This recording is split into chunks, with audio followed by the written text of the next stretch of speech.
आपण माने जानिछंती कि एई सहज सरल उपायटी आपण माने करंतु। जय जगन्नाथ। दर्शक बंधु आपण देखिथिबे जे भली भाबरे एबे शीत दिन आसीछि। एही शीत दिन रे आपण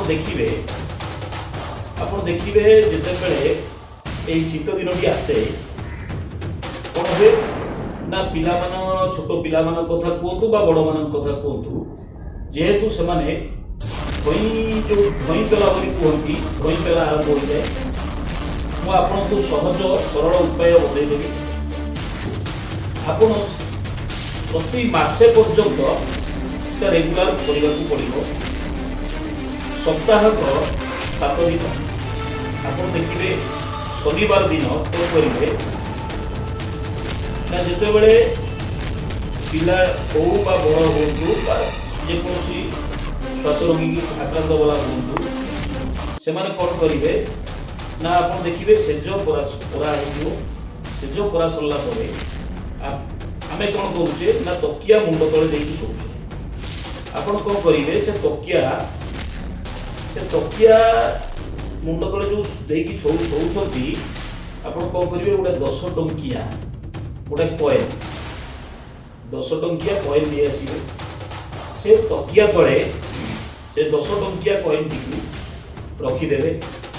आप कौन करेंगे शोई पड़े सका उठी से तकिया तलू से 10 टंकिया कॉइन टी बाहर करेंगे।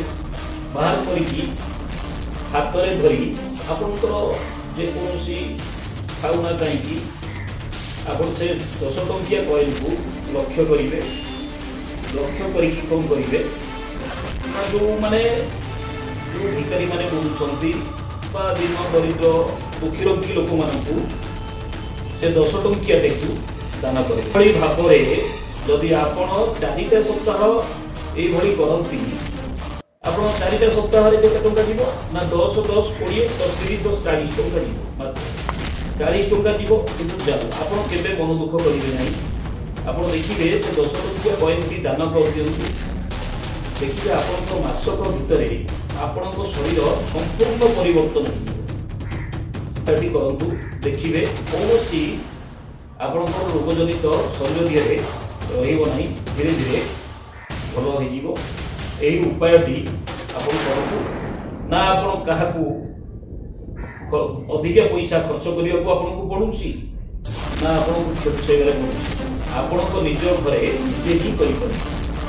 जय जगन्नाथ। नमस्कार।